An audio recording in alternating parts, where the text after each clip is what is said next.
Hello dear students, I am Wasim Ahmed here. Today topic is eating for weight control. यानी कि wait को control करने के लिए हमें क्या खाना चाहिए, किस तरह से हम अपना वेट कंट्रोल करेंगे, आइए जानते हैं. A healthy weight is a weight. एक हेल्दी वेट वो वेट होता है जहाँ पर that lowers your risk for health problems, जिसमें हमें हेल्थ प्रॉब्लम्स ना हो, वो हमारा हेल्दी वेट है. ज़्यादातर सामान्य रूप से generally body mass index BMI, body mass index and waste size यानी कि हमारा कमर का साइज, इन दोनों पर डिपेंड करता है कि हमारा वेट हेल्दी है या नहीं है. Are good ways to achieve healthy weight. और ये एक ऐसा फॉर्मूले हैं जिनसे हम पता लगा सकते हैं कि हमारा बॉडी वेट हेल्दी है या नहीं है. इसके लिए एक फॉर्मूला भी है कि किस तरीके से हम अपने वेट को कि हम हेल्दी हैं या नहीं हैं कैसे जानेंगे. उसके लिए एक मेथड है, मेथड्स टू कैलकुलेट BMI यानी कि बॉडी मास इंडेक्स को हम कैसे निकालेंगे.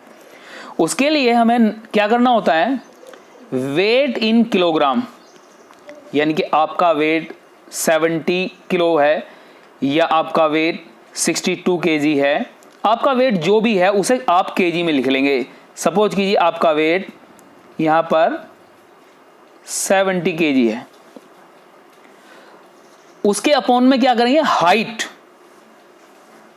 इन मीटर का स्क्वायर. मान लीजिए 1.7 आपकी हाइट है तो ये मीटर का स्क्वायर. इस फॉर्मूले से आप अपना BMI निकाल सकते हैं. इसके बाद जो भी कैलकुलेशन करके रिजल्ट आता है फिर हम देखेंगे, ये हमारी कैटेगरी है, ये हमारा BMI है. अगर कैलकुलेशन करने के बाद आपका जो गणना है वो आती है 18.5 से कम, तो आप अंडरवेट हैं यानी कि आपका वजन कम है, यानी कि आपको खाने की ज़रूरत है ज़्यादा, आप बहुत पतले दुबले हैं. If your weight BMI comes between 18.5 to 24.9, तो this is a normal weight. अगर आप 18.5 से लेकर 24.9 तक आपका BMI आता है तो आप नॉर्मल वेट है, यानी कि आपका वेट नॉर्मल है, आपको कुछ करने की ज़रूरत नहीं है. अगर यही 25 से 29.9 आता है तो आप ओवरवेट है, यानी कि आपका वजन बढ़ा हुआ है, आपको वेट कम करना पड़ेगा, वरना तो हेल्थ डिजीज़ हो सकती हैं, आपकी हेल्थ खराब हो सकती है, बहुत सारी प्रॉब्लम हो सकती हैं. इसके बाद ये आपका ओवरवेट हुआ. ओवरवेट के बाद अगर इससे भी ऊपर आपका BMI जाता है यानी कि 30 से 34 या 35 के बीच, तो आप ओबेसिटी फर्स्ट क्लास में है, यानी कि आप पर मोटापा जो आया है वो अभी फर्स्ट स्टेज में है. अगर यही बढ़कर आपका 35 से 39.9 में चला जाता तो ये आपका ओबेसिटी क्लास सेकंड कहलाएगा. अगर ये आपका बढ़कर 40 हो जाता है या 40 से ज़्यादा हो जाता है तो ये ओबेसिटी क्लास थर्ड कहलाएगा, यानी कि आपको हेल्थ रिस्क बढ़ जाएगा, आपको ओवरवेट ही नहीं बल्कि बहुत मोटे हो जाएंगे, इसलिए आपको बहुत सारी डिजीज़ घेर सकती हैं. इसके बाद हम बात करते हैं न्यूट्रिटिव कंपोनेंट्स ऑफ डाइट. इसके बारे में आपको बताता हूं कि हमारी डाइट के जो पोषक तत्व हैं वो क्या हैं, उनको लेना बहुत ज़रूरी है. अगर हम सही मात्रा में सभी चीज़ें लेंगे तो हमारी हेल्थ भी अच्छी रहेगी और वेट कंट्रोल भी रहेगा. सबसे पहले बात करते हैं हम कार्बोहाइड्रेट्स की. Carbohydrates are needed to provide energy during exercise. Carbohydrate की हमें ज़रूरत पड़ती है जब हम कोई फिजिकल वर्क करते हैं, तो कार्बोहाइड्रेट हमें एनर्जी प्रोवाइड करता है, यानी कि किसी भी एक्सरसाइज के दौरान हमें एनर्जी कौन प्रोवाइड करता है? Carbohydrate. Carbohydrates are stored mostly in the muscle and liver. Carbohydrate जो है हमारी मसल और लीवर के अंदर स्टोर रहता है, ज्यादातर यहीं पर ये स्टोर होता है। Complex carbohydrates are found in foods such as pasta, bagels, whole grain breads and rice. यानी कि उचित मात्रा में जो कार्बोहाइड्रेट होता है पास्ता के अंदर होता है, बेगल्स के अंदर होता है, और जितने भी होल ग्रेन ब्रेड्स हैं उनमें और चावल में अधिक मात्रा में कार्बोहाइड्रेट पाया जाता है।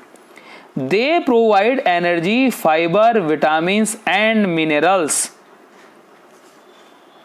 और ये हमें क्या क्या प्रोवाइड कराते हैं? एनर्जी देते हैं। सबसे पहला काम है इसका एनर्जी देना, और इनके अंदर फाइबर भी होता है खूब, और विटामिन्स भी होते हैं, और मिनरल्स भी होते हैं। इसके बाद these foods are low in fat. ये जो फूड्स हैं फैट में लो होते हैं, यानी कि इनके अंदर फैट कम होता है। सिंपल सुगर्स होता है, such as soft drinks, jams and jellies and candy provide a lot of calories. Simply जो शुगर है, जैसे सॉफ्ट ड्रिंक्स हैं, जैम है, जेली है, कैंडी है, इनमें बहुत ज़्यादा कैलोरी होती है। But they do not provide vitamins. लेकिन हमें इनसे विटामिन्स नहीं मिलते, मिनरल्स नहीं मिलते एंड अदर न्यूट्रिएंट्स नहीं मिलते, केवल इनसे हमें कैलोरीज मिलती है। तो अब हम ये जान गए हैं कि कार्बोहाइड्रेट की कितनी रिक्वायरमेंट होती है, यानी कि एक तरह से ईंधन है, इसके बिना हमारी बॉडी वर्क नहीं करती है। सबसे पहले हमें कार्बोहाइड्रेट की जरूरत होती है, तभी हम कोई एक्सरसाइज या कोई हार्ड वर्क कर सकते हैं। नेक्स्ट पॉइंट पर बात करेंगे प्रोटीन की। प्रोटीन, आइए जानते हैं प्रोटीन क्या है। Protein is important for muscle growth. हमारी मसल ग्रोथ के लिए प्रोटीन बहुत ही महत्वपूर्ण है, यानी कि अपनी मसल्स की अगर ग्रोथ चाहते हैं तो आपको प्रोटीन भरपूर मात्रा में लेना होगा। जितनी आपकी बॉडी BMI के हिसाब से आपको रिक्वायरमेंट है, आपका वेट के हिसाब से आपको जो रिक्वायरमेंट होगी आपके वेट के हिसाब से, उतना प्रोटीन आपको पर डे चाहिए। And to repair body tissues, और जितने भी हमारी बॉडी के अंदर टिश्यूज हैं, ऊतक हैं, उन सबकी रिपेयर प्रोटीन ही करता है। Protein can also be used by the body for energy. हमारी बॉडी जो है प्रोटीन को कैसे यूज कर सकती है? एनर्जी के लिए यूज कर सकती है, but only after carbohydrate stores have been used up. Only strength training and exercise will change muscle. जब हम एक्सरसाइज करते हैं या स्ट्रेंथ ट्रेनिंग करते हैं तभी हमारी मसल्स चेंज होंगी, यानी कि वो स्ट्रॉन्ग होंगी, उनका साइज बढ़ेगा। एथलीट्स, इवन बॉडी बिल्डर्स, चाहे वो एथलीट हो चाहे वो बॉडी बिल्डर्स हो, need only a little bit of extra protein to support muscles. तो हमारी बॉडी के लिए, जो हमारी बॉडी है उसके सारे टिश्यू को रिपेयर करने का काम करती है, हमारी मसल्स को ग्रोथ करती है प्रोटीन, और जितने बॉडी बिल्डर्स होते हैं उन्हें इसकी बहुत रिक्वायरमेंट होती है, वो बहुत अधिक मात्रा में प्रोटीन लेते हैं। इसके बाद हम बात करेंगे फैट की।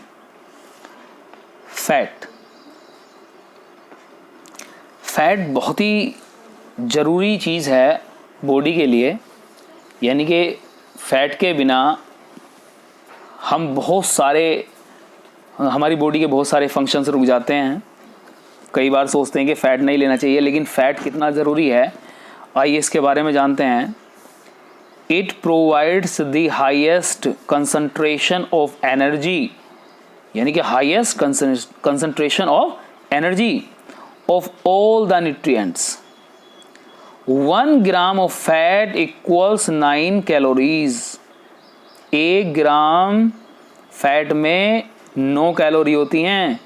1 pound of stored fat provides approximately 3600 calories of energy.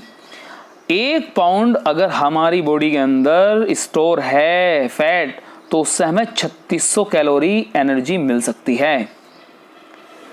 Saturated fats are found preliminary in animal sources. जो हमें सैचुरेटेड फैट मिलता है वो हमें एनिमल से मिलता है, जैसे मीट, एग योक यानी कि जर्दी, अंडे की जो जर्दी होती है पीला भाग, यगर्ट, चीज, बटर मिल्क, इनसे हमें सैचुरेटेड फैट मिलता है। This type of fat is often solid at room temperature. और इस तरीके का जो फैट होता है वो रूम टेम्परेचर पर सॉलिड रहता है। अब बात करते हैं अनसैचुरेटेड फैट की। अनसैचुरेटेड फैट क्या है? Include mono unsaturated and poly unsaturated fats. इसके अंदर 2 चीजें हैं, mono unsaturated and poly unsaturated fats, which are typically found in plant food sources and are usually liquid at room temperature. यानी कि हमें ये पेड़ पौधों से मिलता है तेल वगैरह, और ये रूम टेम्परेचर पर लिक्विड की तरह रहता है। इसके बाद विटामिन। विटामिन बहुत जरूरी चीज है, बहुत कम मात्रा में लेनी पड़ती है लेकिन बहुत ही ज्यादा जरूरी है vitamin. A well planned and nutritionally adequate diet should meet an athlete's vitamin and minerals need। किसी भी एथलीट्स को विटामिन और मिनरल्स की बहुत ज़्यादा ज़रूरत होती है। Supplements will only be of any benefit. Supplements केवल कुछ बेनिफिट दे सकते हैं if your diet is inadequate or you have a diagnosed deficiency such as an iron or calcium deficiency। मान लीजिए आप विटामिन नहीं ले रहे हैं तो आपके अंदर आयरन, कैल्शियम इनकी डिफिशियंसी हो सकती है। Use of vitamin and mineral supplements is potentially dangerous and they should not be taken without the advice of A qualified health professional. यानी कि आपको कोई भी सप्लीमेंट है या कोई भी चीज़ ऐसी जो आपको बहुत नुकसान भी पहुंचा सकती है तो किसी अच्छे हेल्थ प्रोफेशनल से आप उसको ले सकते हैं।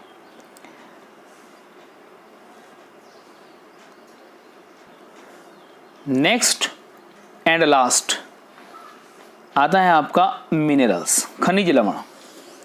देखिए वाटर भी बहुत ज़रूरी है, बिना वाटर के तो कुछ कल्पना ही नहीं कर सकते जीवन की, ठीक है, वो भी एक कंपोनेंट है। तो mineral are very essential in our diet. बहुत ज़्यादा ज़रूरी है मिनरल हमारे भोजन में। 4% of our body weight is made up minerals. 4% जो भाग है हमारी बॉडी का वो मिनरल से ही तैयार होता है। These are required for healthy teeth. हमें मिनरल से हेल्दी टीथ मिलते हैं, बोन्स हड्डियां मिलती हैं, एंड मसल्स। हमें मसल्स, टीथ और बोन्स मिनरल की वजह से ही हेल्दी होते हैं। It is also used by body for various activities such as transmission of nerve system, nerve impulses, formation of hormones and maintenance of heart beat etcetera. यानी कि हमारे जो नर्व इम्पल्सेस हैं उसकी जो फॉर्मेशन है उसको दुरुस्त रखता है और हमारा जो हार्ट बीट है उसको मेंटेनेंस करता है। ये सब मिनरल का काम है। तो thank you for watching this video. Please subscribe my channel. Thank you very much.